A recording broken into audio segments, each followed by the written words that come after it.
Okay, my name's Ruth Njoki Njoroge. I was born and bred in Kibra. Kibra is the biggest slum, I think, in the world or in Kenya in general.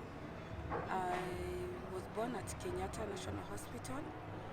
I'm the second born child of Mary Nyaboke and Paul Wawero, the late, both of them. I am a mother of three. I have an 18-year-old daughter. I have a 16-year-old boy and a 6-year-old boy also. I'm married. I've been married for the past 19 years to Mr. George Muigai. And currently, I'm a practicing civil and structural engineer based in Nakuru. I also co-founded a company called Rembesha Interior. It is a construction company. And I am running a school called Math School of Construction with my partner Grace Muturia, where we teach construction skills. My life has been like a roller coaster. I've gone through a lot to be the person I am today.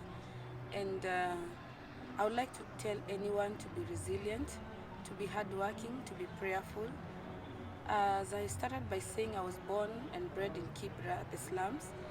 And after the death of my parents, both my mom and dad, I ended up at the orphanage. And life at the orphanage was not very pleasant. I've gone through a lot. And if I made it to be the person I am today, it means anybody can make it in life.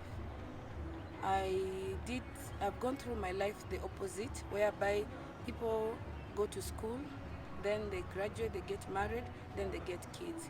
But as for me, because of my background and having gone through the orphanage, I've done things the opposite way. Because after I left the orphanage, I got married immediately, I got kids. But when I got kids, I knew that is not the end of my story.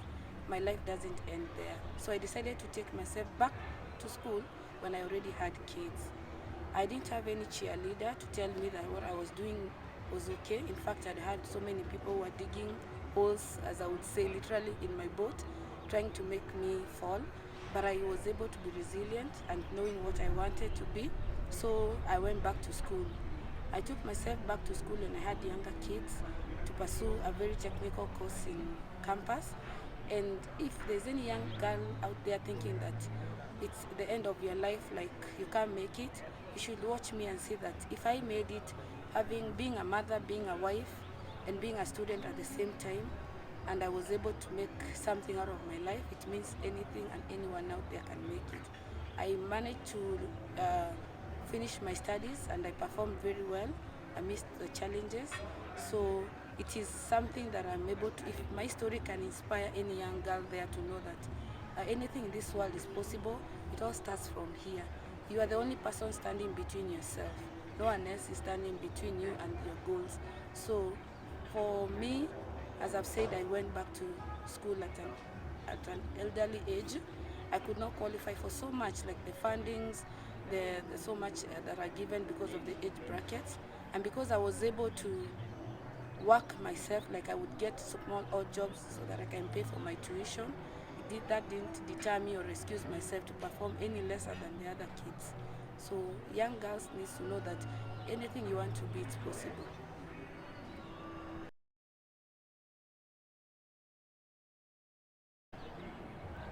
For me, I'd describe a Kenyan woman as a woman who has to go through a lot to be or to make herself something in society.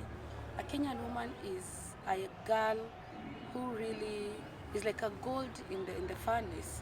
You have to go through the fire to come out at the other end. Why do I describe her like that? A Kenyan woman is also an iron woman. She's a strong woman with an iron back, because we have to go through a lot in this country to make a name for ourselves. We have to go through a lot to even prove ourselves to the society. An example of what I can say, like I started by saying I'm working in the construction company.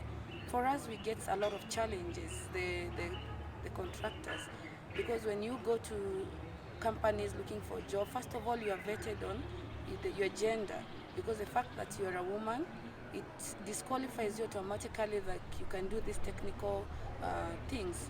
So a Kenyan woman has to work, I think, twice as hard as the Kenyan man to prove herself. And we have done it, and a lot of us out there in the industry have made a name of ourselves by proving ourselves. So it is very difficult for me to think like a girl can just wake up from college, university, and get a school. Unless you have a godfather or someone connecting you, you really have to go through it, the toughest of it all to make yourself. And I think it shouldn't be like that, but I think it's something that is worldwide. So for us, we are very resilient. We don't give up. I've met women even in the vegetable sectors, those who are doing like odd jobs. They still have to be persistent to do the jobs they do, and able to put like food on their table. So we are very hardworking, and we have an iron back. That's how I can describe a Kenyan woman.